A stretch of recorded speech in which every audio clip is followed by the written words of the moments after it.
Namo tassa bhagavato arahato samma sambuddhassa. Namo tassa bhagavato arahato samma sambuddhassa. Namo tassa bhagavato arahato samma sambuddhassa. Iti bhikkhave tathāgato anatthāgatthāvam dukkhaṃ nirvāyati. Dear brothers and friends, actually we were discussing the interesting sutta which is called Kalakarama Sutta. So Kalakarama Sutta is available in Anguttara Nikaya, Chaturtha Nikaya. There Buddha discussed very deeply about certain aspects of the Buddha himself. So basically, we all are familiar with the Buddha's qualities like Vipassana, Vanaya, Araham, Samma, Sambuddha, like that certain qualities we are familiar. But here in this Kalakarama Sutta, very deeply there are 5 attributes, 5 deep qualities are emphasized, and it starts with the Sarvakruta Bhumi, talking about the omniscience of the Buddha, and we discussed that briefly, and then Srinashara Bhumi, explaining the complete purity of the mind, the complete fading away of the impulses, asura. Asuras are the impulses. Basically, the idea is that as a result of continuous existence of various defilements in the mind, now it appears like they are coming out, oozing out like. Therefore, they are called asuras. But the Buddha is free from those asuras, free from the impulses. Therefore, it is not actually unique to the Buddha. All the Arahants are called Srinashara. All the Arahants are called Srinashara, indicating that there is no oozing out of the impulses. So the mind is utterly pure, extremely pure. No inner defilements, no inner hidden tendencies. In the Satya Bhumi. So in this sutta, Satya Bhumi indicates that whatever Buddha mentioned with respect to himself, with about the eternal laws, about the universe, are the truth, and there is no one who can challenge it. So his explanation is very precise, and there are no someone to correct it, there are no different versions. So whatever Buddha has uttered after his enlightenment, so it is as it is. No need any alterations, no need any corrections. This is the truth. Then we are discussing the Sunyata Bhumi, that is very relevant to the Vipassana. So that's what we are discussing for long time now. The Sunyata Bhumi. In this sutta, actually Sunyata Bhumi, the emptiness, is explained in a very deep way. As far as I know, there may be other suttas discussing about emptiness, but in this Kalakarama Sutta, very briefly Buddha explained about emptiness from different angles. Not just one angle, from many different angles, he explained the emptiness. Actually, I think spent about 3 months, 3 occasions, discussing emptiness, how one can arrive at emptiness, how to achieve emptiness, and what are the practices in order to understand emptiness. So these things, to some extent, we have discussed. Now, it is not mere explanation that we are promoting, but how to dwell in emptiness. Now, after we understand it, after we do certain amount of practice, how to dwell in emptiness. So from today onwards, so this is the theme of our session, theme of our Dhamma talk. So to dwell in emptiness. Now therefore, emptiness is not something kind of dogmatic view, dogmatic theory, telling everything is empty, so that we are imagining about it, we are thinking about it, someone is telling, okay, it is empty. So rather than it's becoming a kind of theoretical explanation, after knowing it, after hearing it, and we may need to experience it, and we need to dwell in it. That's the beauty. Because someone might say, okay, there may be a planet called somewhere, very far away, but no one has gone there, no one has been there. It is a simple imagination there maybe. It's a mere hypothetical explanation there. But emptiness is not like that. So Buddha explains about emptiness and then even encourages us to dwell in emptiness. And he himself explained that he is often dwelling in emptiness. That's the interesting thing. It's not that he is simply encouraging us or explaining emptiness, rather he often say, I dwell in emptiness. So, just to recap how to arrive at emptiness, so let me give some information. Now, when someone is practicing Vipassana, say using Vipassana, just for example, say he may be looking at different types of feelings as mere feelings. As we already discussed during our Dhamma discussion, there are pleasurable feelings. He recognizes it as mere pleasurable feeling. There may be painful feeling, he recognizes it as mere painful feeling.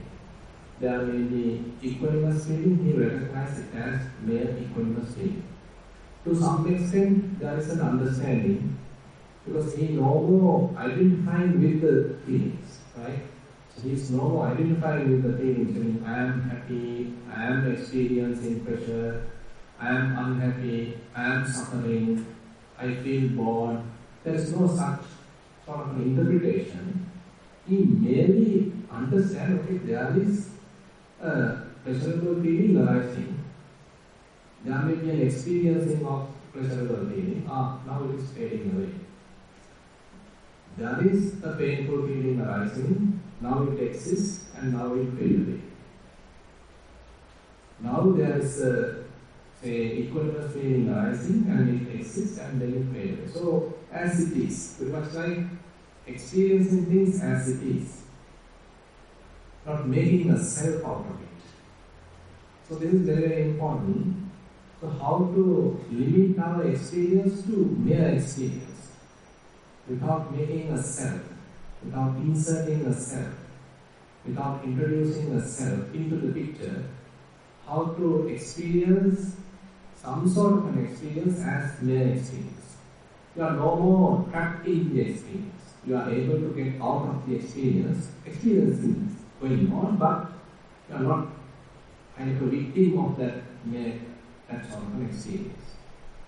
So as one is continuing this sort of practice, so one may understand the impermanent nature of feelings, how quickly they come and go, how transient they are, and continuously they are quickly arising and passing away, and you are completely out of control, and due to various causes and conditions, these different types of feelings are arising. So different kinds of insights are arising in your mind as a result of continuous practice. So what would be the result? One result is you are having kind of an insight, okay, they are mere feelings and they are arising and passing away, they are changing, they are impermanent. I can't have lasting happiness from them, I can't depend on them, I can't control them. So likewise, certain attitude level change happens within the yogi, within the practitioner. And as a result of that, the holding, the grasping, upadana become less and less. So you are not really identifying with feelings, but rather you step back from it. You are distancing from it. So I am using only the feelings as an example. So you distance from it. You maintain kind of a gap. Now feelings appear like something outside. It is not you. It is not in me. It is not that I am happy. Rather, happy feeling, pleasurable feeling, painful feeling, equanimous feeling. Now, as we continue further, So this dispassionate attitude further grows. And probably now slowly, your mind let go of the whole thing. And probably mind starts a kind of a new capacity to dwell without associating the feelings. Now feelings may even happen, but you are away from it. You are not bothered by it. It may not happen immediately. You may go through the practice, and in a particular strenuous Vipassana session, maybe you are developing the amount of mindfulness, concentration, and you are paying attention to different sensations, different feelings, and you are observing their characteristics, their behavior, and you continue the practice for a while. And as you are continuing, and then probably you now can't distinguish, is it a pleasurable feeling? Is it a painful feeling? Is it an equanimous feeling? You can't name it, you can't label it, because it is so transient. Now you can't pick the signs to label it as pleasurable, painful, equanimous. You can't now label it. So it has become a mere feeling further. And now you can't like it, or you can't even dislike it. Now, in order to like it, it should be a pleasurable feeling, right? If you want to hate it, then it should be a painful feeling. But now, everything is quickly arising and passing away, you can't even name it. So therefore, you are equanimously watching it, understanding its true nature. So this result gives a significant impact to the mind. So rather than grasping, rather than holding, rather than identifying with these different types of feelings, now you release grasping, you release the grip, you reduce identification, and you are keeping feelings as mere feelings. So you are distancing, you are decentering.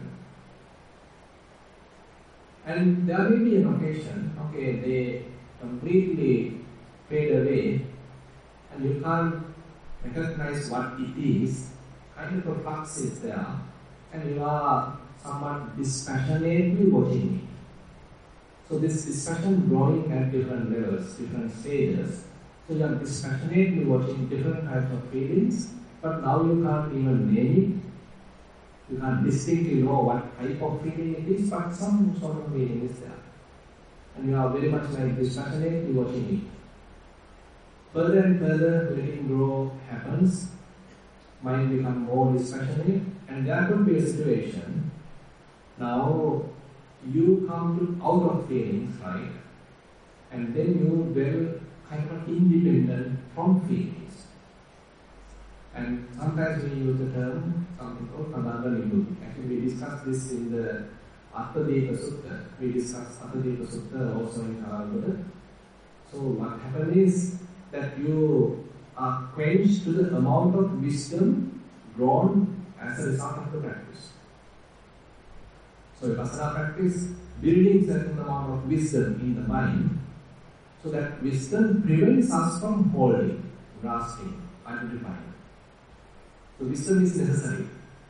So till wisdom is available, the strength of the wisdom is available, mind prevents any kind of grasping. Mind prevents any kind of identification. So the moment that wisdom drops, wisdom weakens, again mind slowly go and grasp. Again start identifying. So therefore, wisdom plays the important role here. To the amount of wisdom, mind has given up grasping, and now you are able to dwell in a kind of a neutral state, non-grasping state, independent state, and no more dependent on the feelings. Actually, the same thing is true for the form aggregate. I just use the feeling aggregate. If you are practicing Vipassana, say Dhatu Manasikara, same thing is true. You are watching different kinds of element characteristics, and they are quickly arising and passing away, and you are growing in certain amount of dispassion. And now you can't distinguish whether it is earth element, water element, heat element. You can't distinguish their marks, signs, all are very much like blurred. And you simply start letting go. You develop certain amount of distraction. Ultimately, your mind becomes fairly free, independent, free from the form aggregate. So likewise, the practice is essential for us to have this experience. And so the result appears like quite boring, by the way. It is not that really beautiful, enthusiastic, or elated type of experience. Rather, you feel a little bit of bored because mind has nothing to do.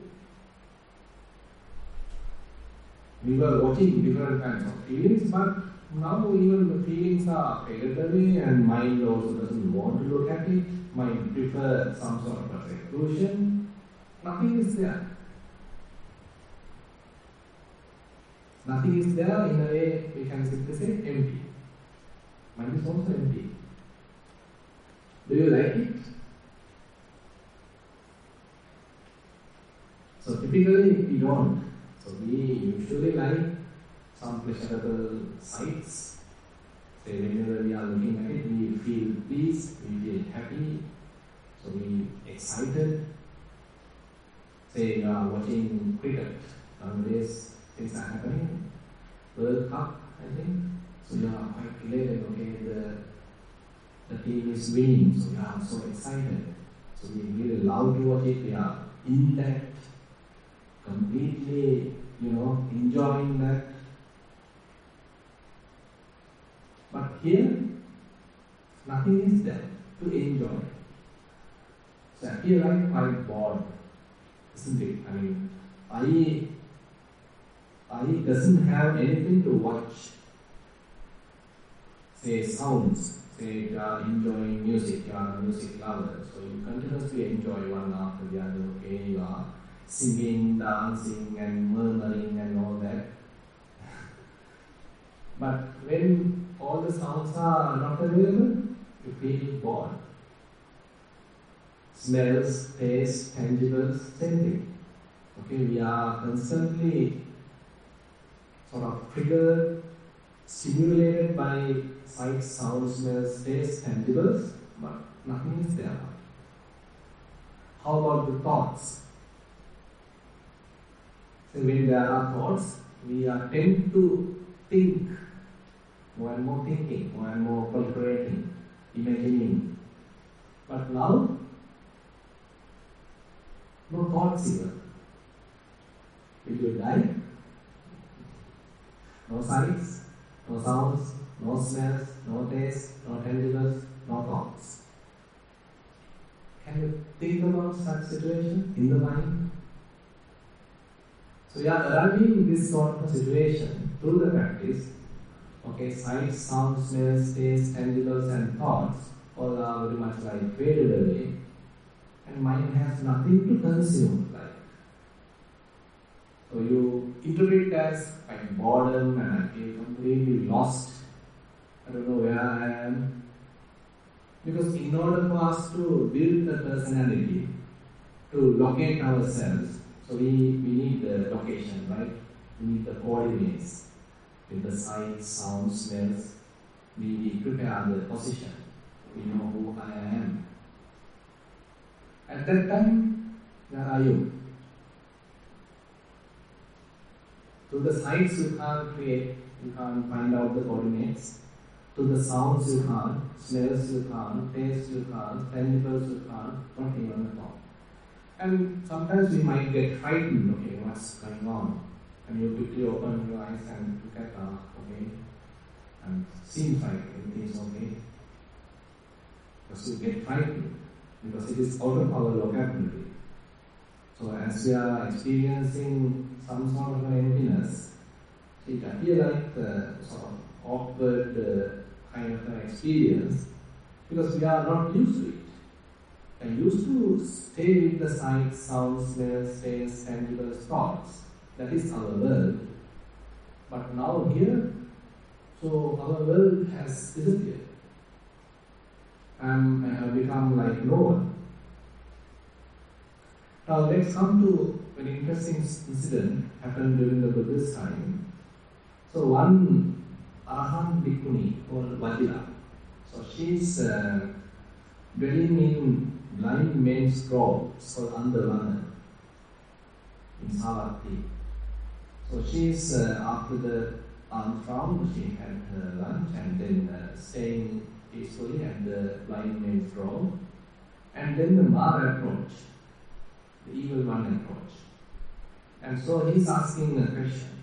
Kenayam pakato sattu. Sorry. So he's asking a kind of a question. Kenayam pakato sattu. Kuam satta sakaratu. Kuam satto samuppanno. Kuam satto nirujjati. By whom has this being been created? There's a person, there's a being who is the who has created it. Where is the maker of this being? That means, where is the creator? Where has the being arisen?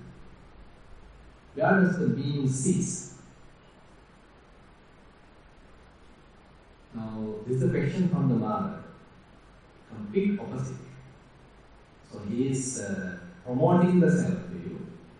He's promoting the self-view. He's promoting the creator. And there is a person here. There's a being here. And if there's a being, there should be a creator. So where is the creator? And who is this being? From where this being has come? Ultimately, where this being go? So this is the kind of a question that Mara is asked. Kind of a confusing question. And he wants to infuse some sort of a self-view into this Arahant Bhikkhuni and to confuse her, frighten her. And then she get to know, okay, this is evil one, this is the Mara. Now she is answering. Kinnu sattote pacchesi Mara ditti gatanuti Sutta sankhara kunjoyam naika sattupa lapati. Now she is answering, why now do you assume a being? Mara, is that your speculative view? It's a kind of speculation you are having. It's not really there is a being, it's a speculation in you. This is a heap of sheer formations. Sutta sankhara kunjoya. It's a sheer heap of formations. Nahita sattupa labhati. Here no being is found. Very difficult immediately we can understand. Now completely, Bhikkhuni Vajira refuted the question and she cross-questioned to what are you telling as a being? It's a mere speculation in you. So you are confused. You are in a sort of perplexity. There is no such being here. So mere formations are going on due to certain causes and conditions. There is no such thing called being. Or she further explains, Yatahi anda sambhara hoti sabdo ratho iti evam khandesu samdesu hoti sabdoti sammuti. Now, you you all might have come to a vehicle, right? Maybe your car, maybe three-wheeler, maybe by bus, whatever. Now, assume now if we dismantle the car, say you get 4 wheels, maybe with the extra wheel, maybe 5, and maybe the bonnet and the tank, the fuel separately, and the seats, and the various other electric gadgets, and many nuts and bolts. Many components are there, right? Many components are there. So, which component is the car? Is the seat the car? The radio?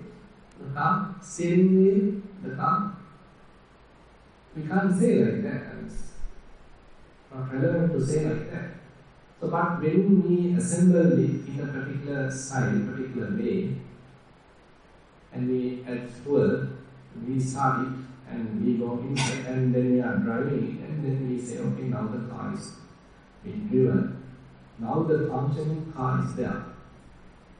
So what is really the car then? It's a kind of a convention, we can simply say. So in order to distinguish car from a bus, right? Okay, bus is something different. Okay, when there are many people can get in and it may have 6 wheels, not just 4, and many seats are there, and that's a separate dedicated driver and maybe a conductor, and others are also traveling and it's a common vehicle. Okay, we name it as a bus. How about train? So there are railway tracks and there are many apartments, and in front there is an engine. So many series of buses, but only one engine maybe, and it's driven by that diesel engine or whatever, and then we call it as a train. Naming, right? So we have named it. So when I am telling, okay, I came by car, so you understand something. If I say, okay, I came by train, okay, you have to understand a different thing. So we distinct to recognize different objects. So in order to do that, we give labels, we give names. So we are quite clever in giving names. We are quite clever in labeling. So we are quite clever in adding labels, giving labels, and this is necessary for us to think. So when concepts are there, when labels are there, and we are particularly using labels, names to think. Okay, now if I give you a kind of a task, can you think without names, without labels? Any thought, can you think without concepts? So concepts are essential fact, essential cause for us to think. So without concepts we can't think. So therefore we say, okay, conceptualizing. So we conceptualize. So we imagine. So our mind is capable of doing that. Once the concepts are available, when different kinds of artifacts are available, using them we can think, we can imagine, we can predict, we can worry, we can fantasize. All these things are possible, but concepts are essential. Now, say for example, in meditation, we use very short concepts at the beginning, just the naming. Say for example, when we are practicing walking meditation, when your right foot is touching the ground, okay, we name it as right. When your left foot is touching the ground, okay, we name it as left. So these are also still concepts. Left, right. So where is left? Is this the left? So name given, right? Okay, I want to distinguish from right side to left side. Okay, so let's call it as this arm as the left arm. So we all agreed that. So we all have agreed that that's the convention, and we learned that in our kindergarten maybe. And then when I say, okay, raise your left hand, you all can raise your left hand. Right? So this is a convention. So we learned that. Those are the names, labels. Now, in meditation, we use that very little amount, by the way. Later, once we take the advantage of it, then we stop that. Then I would say, okay, don't say left, right now. Just allow the mind to simply observe moving, placing, touching, all the sensations. You can simply aware of that. You don't need to name it. You don't need to label it. Don't think about it. Just experience it. Now, just to experience, do you want to think?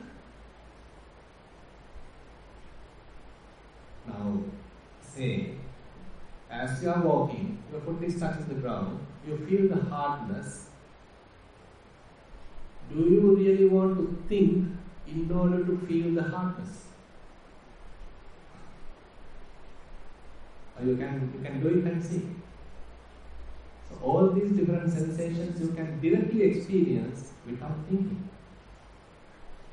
So we are giving prominence to the direct touch. We are giving prominence to the direct experience, not theorizing, not thinking, not imagining, not conceptualizing, but simply giving the direct touch, giving prominence to the direct touch.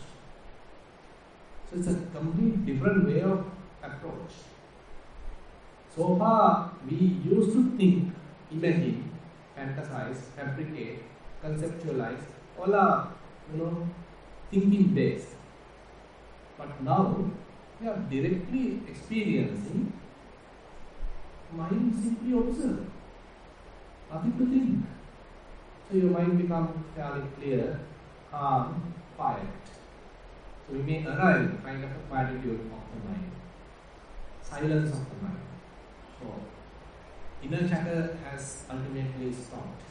So you feel that the rain has stopped. Now the rain is going on, like the thinking going on, continuous thinking. Sometimes we intentionally think, and even when we stop intentional thinking, still some background thinking going on. Assume a day, even the background thinking stops. Complete silence. But still you can experience. That's the interesting thing. So whenever Bhikkhuni, Arahant Bhikkhuni Vajina, so telling to Mara, like in a charioteer. So during those days, the charioteers are there, not the trains and cars, just the charioteers are there. And you combine different components, very simple, 2 wheels and axle and put the horse in front, and you call it as a charioteer. That's the name given. Same thing, Bhikkhuni is telling here, Yatai Anga Sambhara, Oti Satto Rato Iti. Evam Kandesu Kandesu, Oti Satto Samde. Just as with an assembling of parts, the word chariot is used. So when the aggregates exist, there is a convention of being. When aggregates are coming together, they are arising, passing away and contributing, and altogether we name it as a being. Sattu. A being, when the 5 aggregates are like when the car being prepared, arranged, assembled in a particular way, and we are able to run it, drive it. A car is there now. Same thing, the 5 aggregates are operating. Different conditions causes are pumping, feeding, continuing, and we call it a being, a man, a woman. And that different names we are. They are mere conventions. And now further she explains, Dukkha meva hi sambhovi, Dukkha nikka vivekita, Nanyata Dukkha sambhovi, Nanyata Dukkha nirviti. So that's a different further explanation. Apart from suffering, there is nothing arising. Apart from suffering, nothing ceases. Mere suffering arises, mere suffering ceases. So she further explains. So basically the idea is, so we are very much used to different conventions, we are learning different conventions from our childhood, and for us this convention has become the reality. So we are trapped in it, and we can't think out of the conventions. So we are being sort of completely framed by the conventions. We are in the box of convention. You can't look at the outside. Completely consumed by it, completely victimized by that, completely enveloped by that. Now, for example, while mere experience, when you are at one moment, assume that you allow the body to simply walk, and you are able to simply experience, and you don't need to gain You don't need to sort of have any language, and you don't need to think, but you are able to experience. So therefore, the experience is still possible without thinking, without conceptualizing, without imagining, without putting a self into it. So it's not a must to have a self for this body to walk. Do you agree? Can you hear? Anybody? Any self here? No self?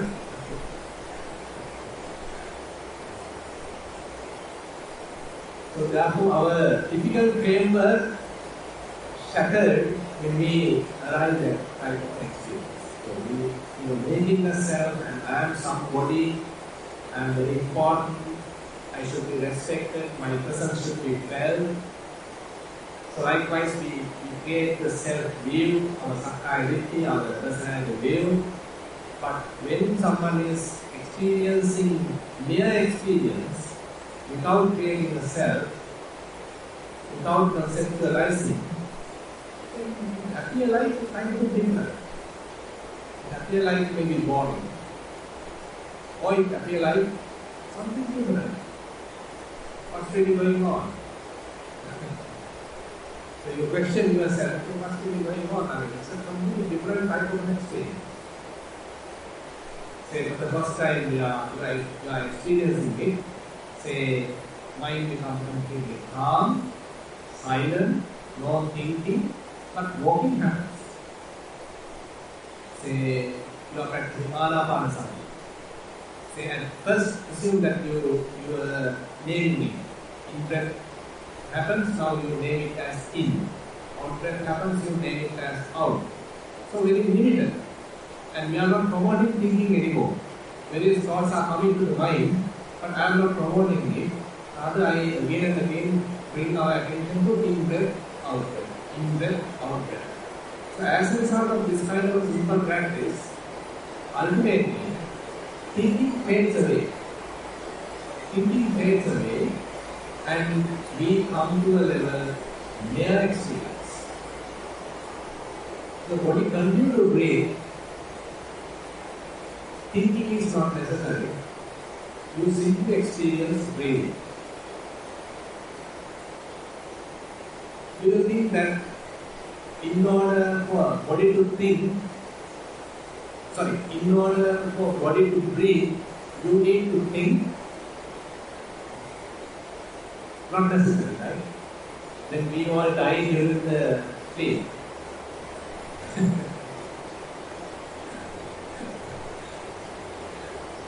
You all be afraid to sleep because who will take care of the body? In case body forget to breathe, because I am not there. I am not there to motivate breathing. Please keep breathing, otherwise I will die. We don't need to tell like that. The body knows how to breathe. So your participation is not necessary for breathing to happen, right?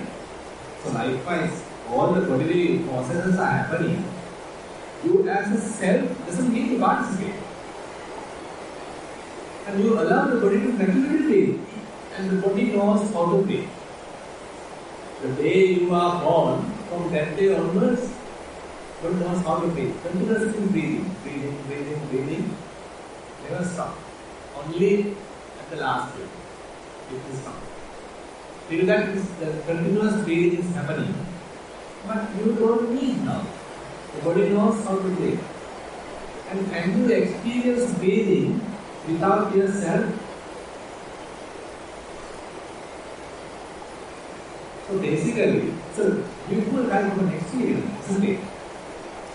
So, on top of this breathing body, I have inserted a self. I have included an identification and saying I am breathing. Do we really need I am breathing? So shall we simply let the body breathe and step out of it and experience. So you can come to that, right? So we all can come to that. So we all can allow the body to breathe naturally and we can step out of it and make experience.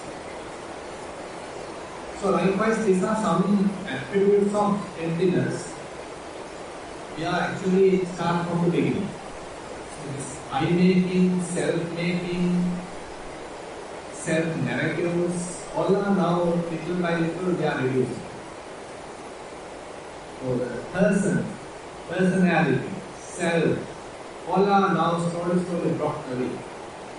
So we allow the experience to happen, but we are not interpreting it, we are not interfering in it, we are not adding our stuff to it, we are not adding any preference to it, we are not judging it, and we become a kind of an outsider.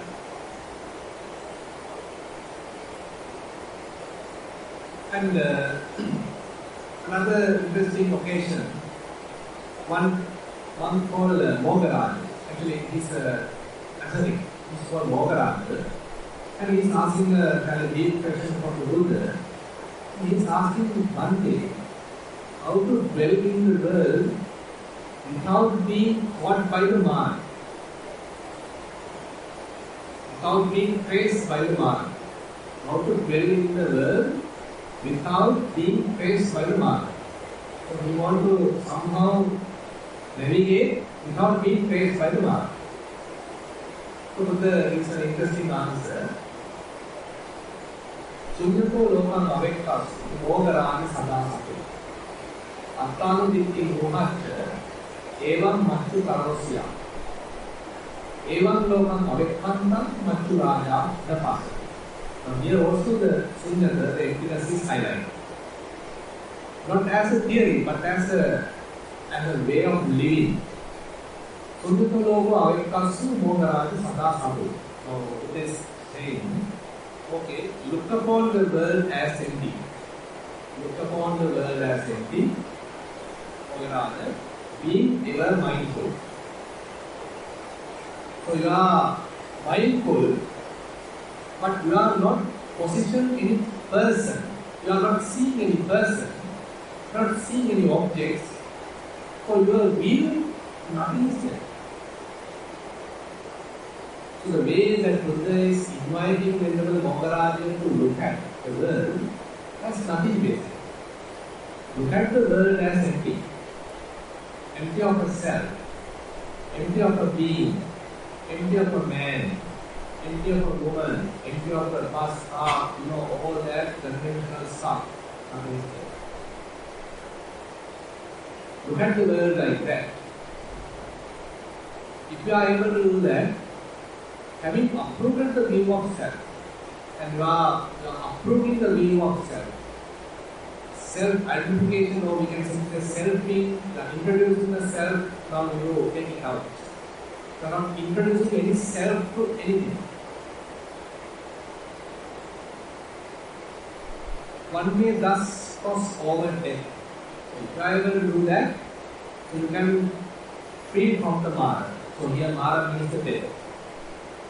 So if you want to free from the Mara, okay, look at the world like this. Don't make a self, don't look at anything or anyone as a person, as an object. So simply look at everything as empty, then you are free from Mara. You are not being praised by the Mara. Now, by giving these indications, so it is inviting not mere, kind of a theory, but Buddha is inviting us to dwell like that, live like that, right? We need to live like that. We are learning the emptiness and non-self, all that we learn, but we are supposed to live like that. Yeah, we have to dwell in that emptiness, experience that emptiness. It's not something far away, rather we need to take it here. Right now, if the mind is empty, if the mind is not thinking, if the mind is not conceptualizing, if the mind is not fabricating or proliferating, okay, just leave it as is. Keep it silent. The problem is that we sometimes don't want to be in the silence. And we feel like boredom. And I want to some sort of entice, some sort of triggering, some sort of simulation. And we can't simply dwell in emptiness. We interpret as kind of a boredom. That's why at the beginning I mentioned. So as we continue the practice, it appears like quite equanimous. Not much kind of a happiness, no suffering, but kind of an equanimous practice. Like in the Vipassana Sutta, as we continue, we may experience some kind of an equanimity, not really a kind of a happiness, but kind of equanimity. Mind becomes equanimous. Neither happy nor unhappy. Equanimous. At that moment, mind has no particular object. You can't say that mind is landed upon any particular sight. Mind is landed upon any particular sound. Mind is landed upon any particular smell. Mind is landed upon any particular taste. Mind is landed upon any particular tangible object.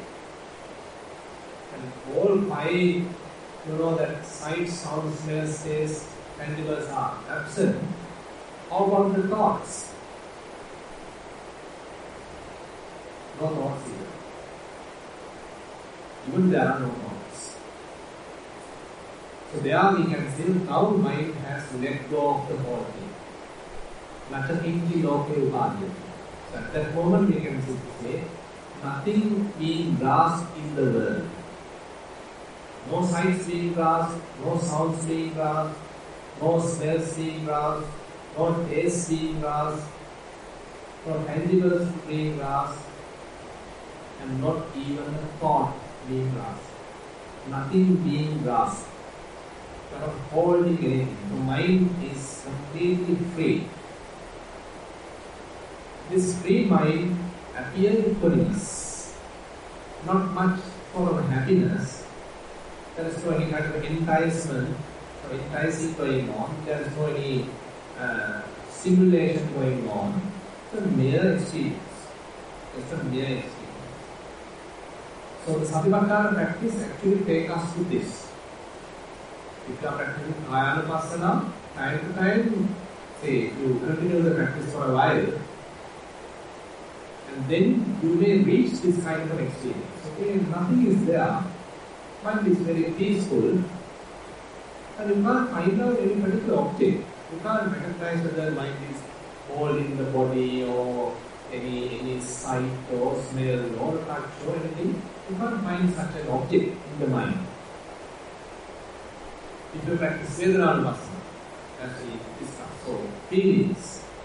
Now you can't say, okay, mind is attracted to a pleasurable feeling, or mind is hating a particular painful feeling.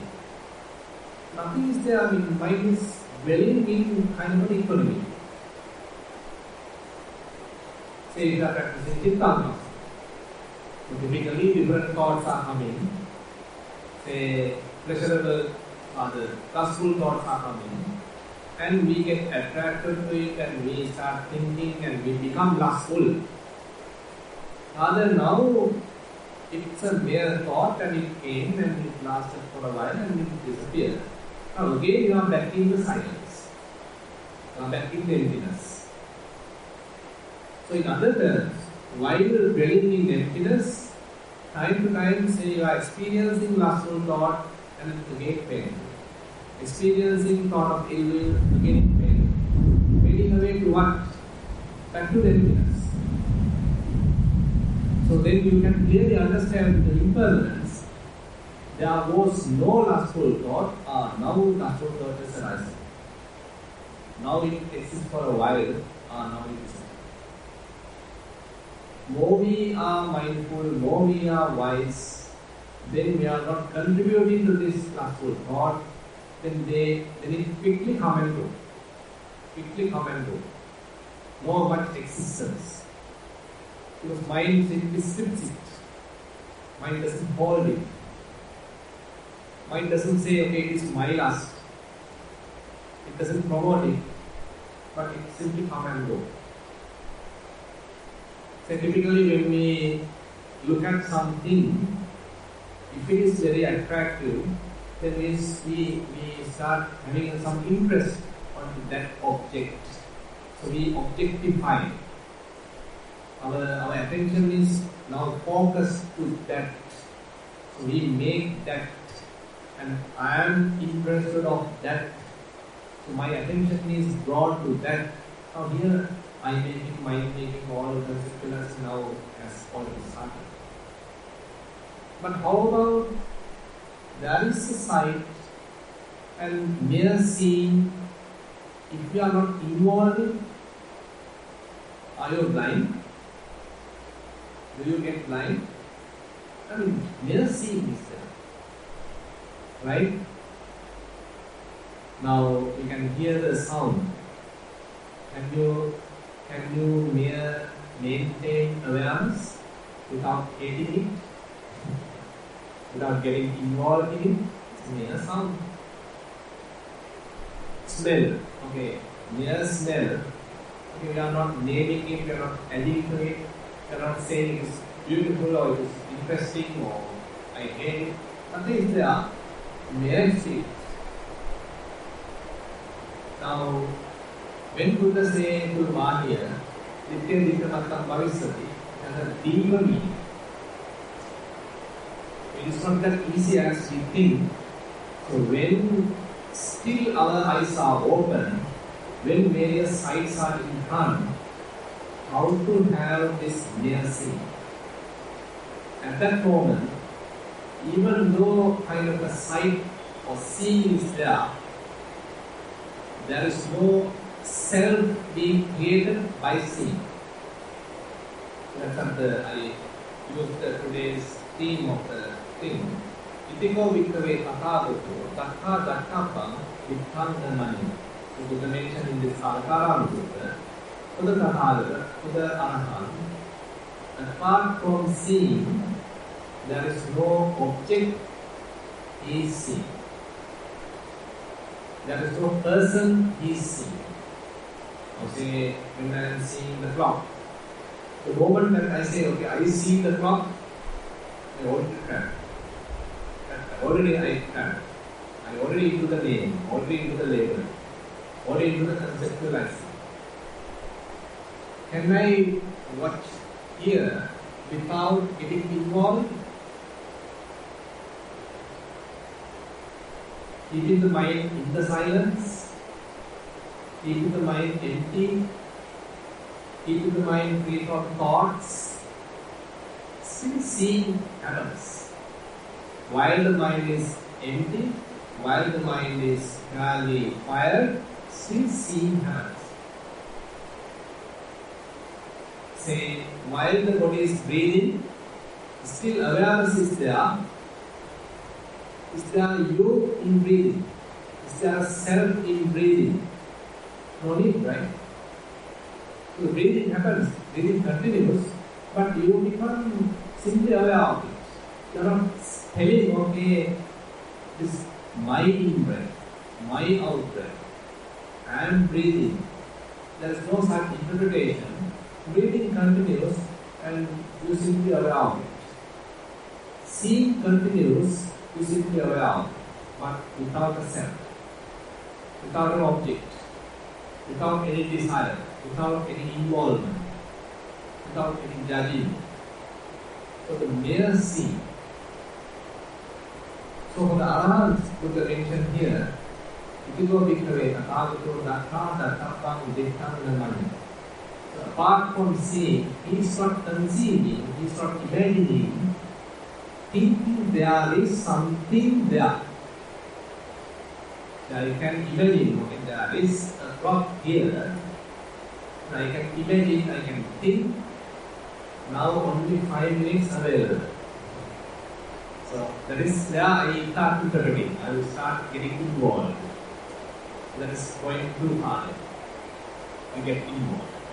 I need to stop before that. Mere seeing. Just mere seeing, no thoughts, no involvement, seeing only.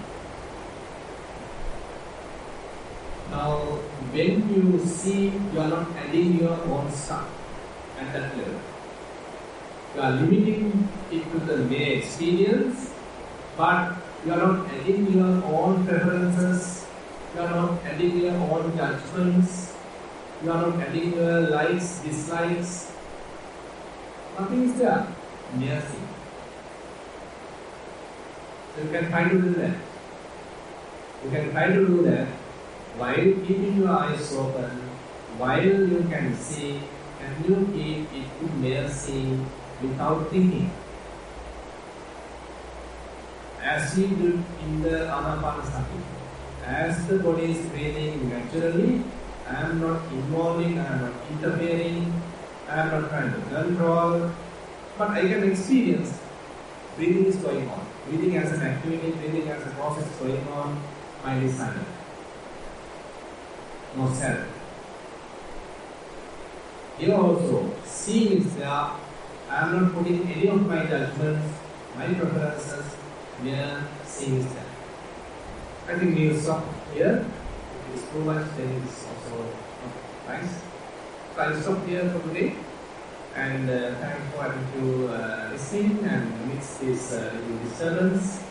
So anyway, this teaching is quite interesting, and I invite you to simply listen without adding any hate, without expecting the brain to stop.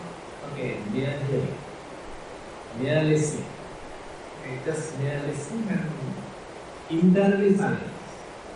While outside is noisy, and we have a silent inside. Very interesting, isn't it? Now, while the outside is really noisy and disturbing and all that, how about having a silent mind? Very interesting experience. So, still you can hear. Hearing happens, but mind silent. Very, very interesting type of areas actually we can investigate through this Vipassana practice, and we have even not heard about something like that. We were thinking only when I hear, I should name it. Okay, it is the rain, it is heavy rain, I hate it, when it is going to stop, and I create a story out of that. But how about when it happens? Okay, I am silent, hearing is there, that's all. Nothing to get bothered, nothing to get disturbed. Internally silent. So we can use these kind of opportunities to test our abilities, to test our skills. How, to what extent we can have this silent mind? To what extent we can maintain the inner silence amidst different kind of disturbances. So with that invitation, I conclude today's Nissarana. Thank you very much for listening. Okay, there's a short sharing of lunch dana offered by regular yogi Priyani, accompanied with Sumedha, Guruvardhana, and sister-in-law Vinita. Sharing lyrics remembering the 5th departed anniversary of Father Mr. S.L. Guruvardhana, which falls on the 20th February. Also sharing lyrics to mother-in-law of Priyani, late Mrs. M.A. Gunavati. All the past relatives and friends, all the relatives and friends who help this meritorious activity. May all these good deeds help us to understand the Lord Buddha's teaching. Okay, this is the sharing of hymns that we all have to share. And today also we have spent our amount of time practicing and participating in the Dhamma discussion and listening to the Dhamma sermon. All the benefits we accumulate, we share with these relatives, all the past relatives, with all celestial beings and whoever in need of merits. And we wish these merits help us also to attain our portion of Nibbana, and we will recite the traditional verses. Yatavatacha amhehi samvatam punya sampradam sabbe deva anumodantu sabba sampatti siddhya.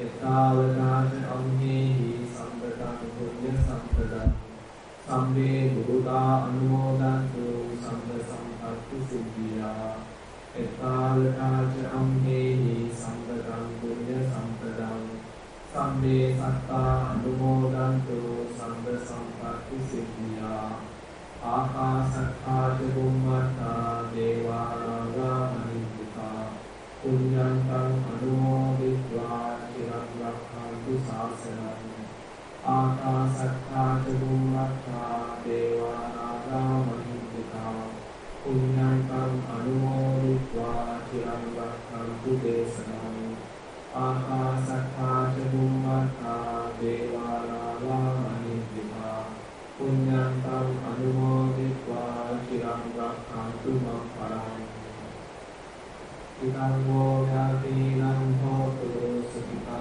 Hontu Yatayo Idam Mo Yatinam Hotu Sukita Hontu Yatayo Idam Mo Yatinam Hotu Sukita Hontu Yatayo Ina Punya Kammena Mame Bada Samagamo Satai Samagamo Hotu Yava Nibbana Pattiya Inina Punya Kammena Mame Bada Samagamo Satai Samagamo Hotu Yava Nibbana Pattiya Inina Punya Kammena Mame Bada Samagamo Satai Samagamo Hotu Yava Nibbana Pattiya Sadhu, sadhu, sadhu.